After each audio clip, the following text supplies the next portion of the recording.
Bonjour à tous, aujourd'hui je vais vous présenter une recette super facile à base de blanc de poulet. Elle est super bonne, le poulet il est vraiment très très tendre, comme vous voyez avec moi là, c'est vraiment un délice. Donc voyons, on peut l'accompagner avec plein de petites sauces comme ça. Donc je vous laisse avec la préparation. Donc, pour ma recette, je vais avoir besoin de 500 grammes de poulet tranché comme ça. Voilà, tranché. Bon, je sais pas si ça se dit, mais bon. Bon, je vais avoir besoin de l'ail, du citron, de l'huile d'olive. Et puis, madame et monsieur sel et poivre. Là, c'est madame poivre et monsieur sel. Voilà, voilà, coucou. Et du coup, bah, on va passer à la préparation. Je vais verser de l'huile d'olive et puis à peu près 3 cuillères à soupe d'huile d'olive. Je vais prendre une ou deux gousses d'ail que je vais couper ou écraser. Je prendrai un demi-citron. Comme vous le voyez, je vais le presser. Et je vais prendre le jus et je vais le verser sur mon poulet. Et je vais prendre Madame et Monsieur Poivre. Je commence d'abord par Madame Poivre, les femmes d'abord. Je mettrai à peu près une cuillère à café de poivre, même pas.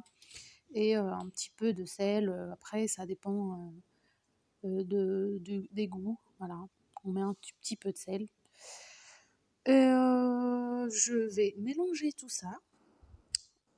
Et bon, moi j'ai rajouté un peu de curry. Si vous aimez le curry, vous pouvez le mettre, sinon c'est pas une obligation. Voilà. Après pour préparer la cuisson de mon poulet, je vais mettre 2 œufs à peu près. Je vais mettre ma tranche de poulet dedans, puis dans la farine que je vais enrouler, voilà.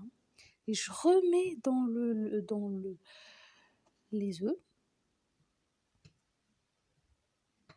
Puis finalement, je vais mettre dans la chapelure où je vais vraiment mettre beaucoup, voilà. Il faut vraiment que ça soit bien pané.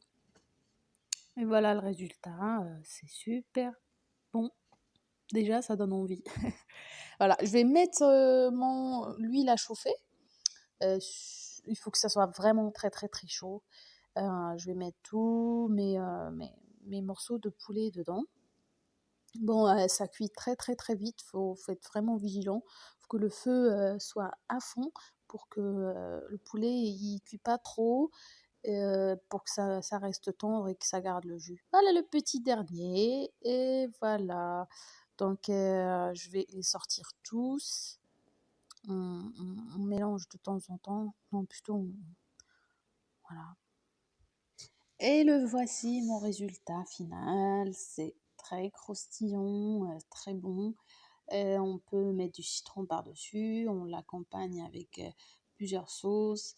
Dedans, c'est très tendre et dehors, il est vraiment croustillant. Je l'accompagne avec même de la sauce pesto aussi ou autre sauce, comme vous souhaitez.